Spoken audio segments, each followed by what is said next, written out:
Hello students, I am Vedashri teacher. Today we are going to start a science lesson. Tell me, do you know what is an ecosystem?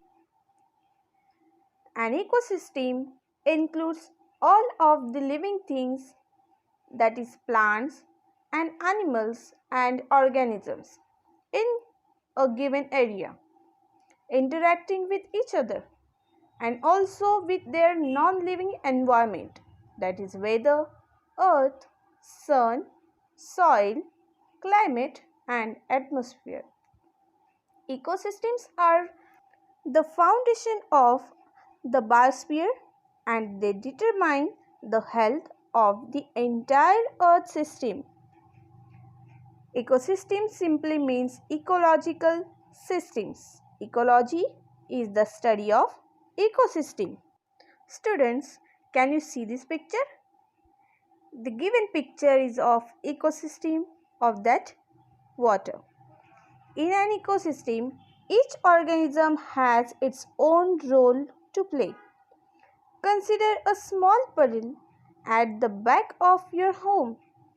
In it, you may find all sorts of living things, from microorganisms to insects and plants.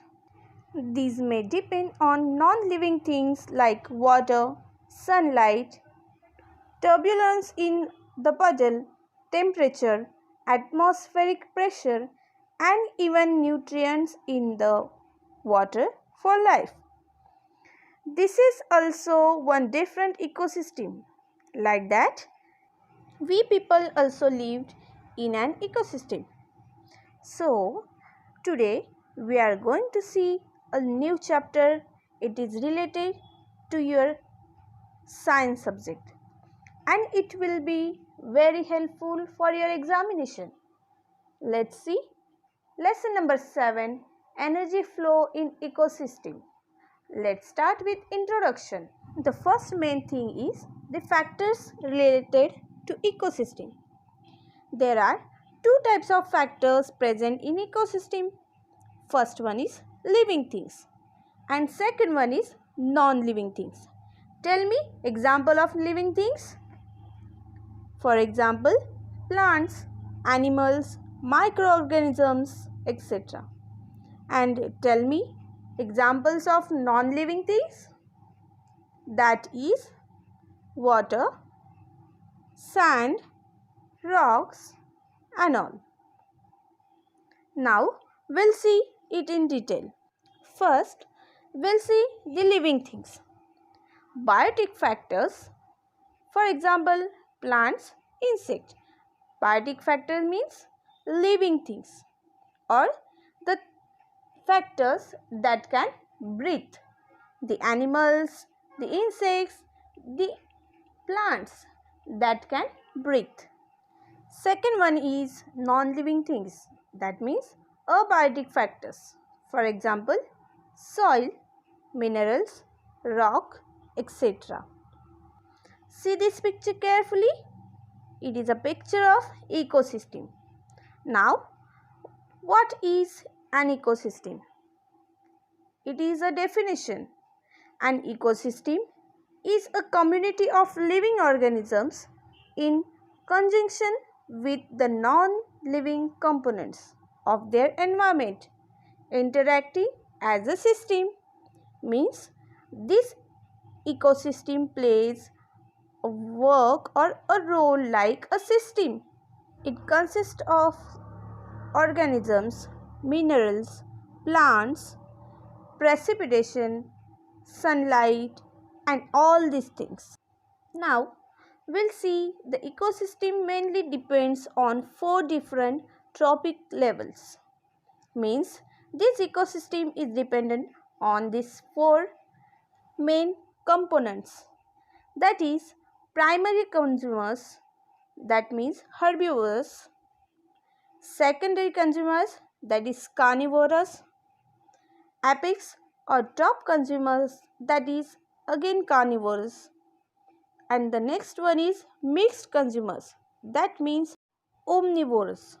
Now we'll see each in detail. primary consumers, that is herbivores. Herbivorous means the animals that can totally dependent on plants, means this animal eats plants. Primary consumers are heterotrophs that feed on producers. Since producer, that is autotrophs, are typically plants, primary consumers are herbivorous. Secondary consumers feed on primary consumers.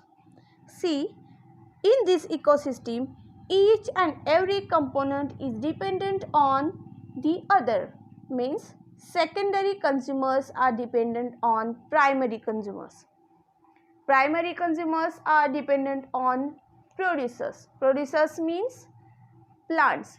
Means when these plants make their own food, herbivores eat that plants, then secondary consumers eat that herbivorous animals. Means this chain is continuously going on. See these pictures carefully. The examples of herbivorous animals are given, that is goat, rabbit, deer and cow. These animals are called as herbivorous, means that eat only grass or plant. Now we'll see secondary consumers, that is carnivorous. Secondary consumers feed on primary consumers, that is herbivorous. See these examples, students. First one is owl, fish, fox and hyenas. These all animals are totally dependent on herbivorous animals for food purpose. So, these animals are called secondary consumers. Now, we'll see the next, apex or top consumers, that is again carnivorous.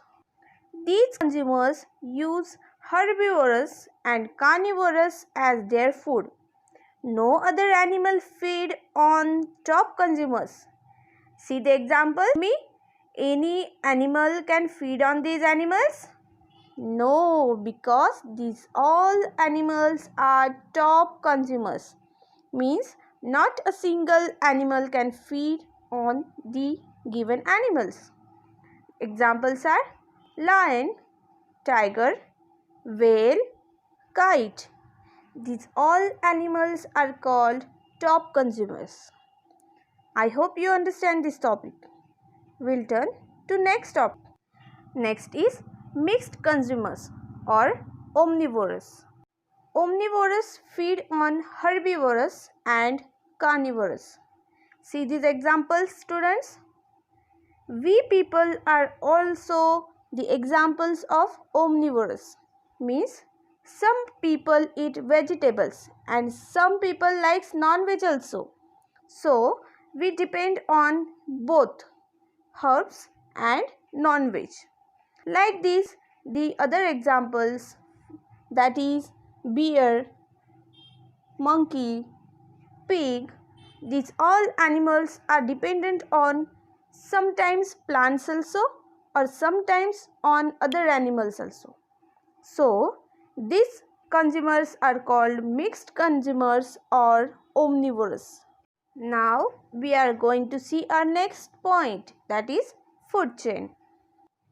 Food chain interactions go on continuously between producers, consumers and saprophytes. There is a definite sequence in these interactions which is called the food chain. Students, food chain means each of the component of that food chain is dependent on the other component. Means in first example is corn, then rat, then owl. Means rat eats corn and owl eats rat. Like this in second example, carrots, then rabbit, then fox, then lion. See how many components are there in this food chain? 4 components. Means each and every is dependent on each other. Then next one is grass, grasshopper, frog, python, eagle. Means this food chain, in this food chain, each and every component is dependent on other component for its food purpose. Students, tell me, this owl is rat for eating purpose, or lion is only dependent on fox? Lion can't eat rabbit. Is it possible? No. So our next point is food web. Means in this, animals can dependent on other animals also for its food purpose. What is food web? Each chain consists of 4, 5 or more links. An ecosystem consists of many food chains that are interconnected at various levels. Thus, a food web is formed. See this picture carefully, students. With the help of it, you will get the point easily. In first, that is so many grasshopper, butterflies or flies that are dependent on plants. Then in these, the frog can eat the grasshopper, the rat can eat the grasshopper, the frog can eat butterfly, or dragonfly can eat butterfly, and like these, the birds can eat fruit fly, or dragonfly can eat fruit fly. Means so many food chains are interconnected in this image. Now we are going to see the difference between food chain and food web. The first point is, food chain is a linear sequence of organisms through which nutrients and energy flow from one organism to another organism. Food web means a network of different food chains is called as food web. Means in this point we can see the energy transported from one person or one organism to another is given, that is its definition. Second point is, it consists of only one straight chain. Means in food chain only single straight chain of the organisms are given. But in food web, it consists of many interconnected food chains. See this picture carefully. With the help of it, you will get my point easily. See first picture and second picture. Food chain and food web is quietly different from each other. In food chain, only one straight chain is given, but in food web, so many cross and crease lines are given. Now next point is, if one group of an organism disturbs, the whole chain will become unstable in the food chain. And in food web, the food web does not become unstable by the removal of one group of organism. Means if any one organism is missing in the food chain, the whole straight chain will disturb or will. Now the next point in food chain. Food chain consists of only 4 to 5 trophic level of different species. But in food web, the food web contains numerous trophic level also of different population of species. In this way, we have seen the difference between food chain and food web. It will also helpful for your examination. Please learn it carefully. In this way, we have finished our topic. Now, we are going to see what we have learned. We have covered our topic, that is the classification of living organism. In that, we have seen primary consumers, for example, grasshoppers, squirrels, elephant, etc. They are directly dependent on autotrophs or producers or on plants. Now next is secondary consumers, that is carnivores. For example, frog, owl, fox, etc. These consumers use herbivores as their food. Now next is apex or top consumers, that is carnivores. For example, tiger, lion, etc. These consumers use herbivores and carnivores as their food. No other animal feed on top consumers. Next is omnivores. For example, human, bear, etc. It feed on herbivores and carnivores. In this way, we have covered our components of ecosystem. Now, food chain and food web. We'll see it. Observe the picture carefully. It is a picture of food chain. See this carefully. Can you see all the components? It is a food chain. Now, next is food web. See this picture carefully. With the help of it, you will come to know that this food web consists of so many animals and it is interdependent on each other. See, this is a picture of frog.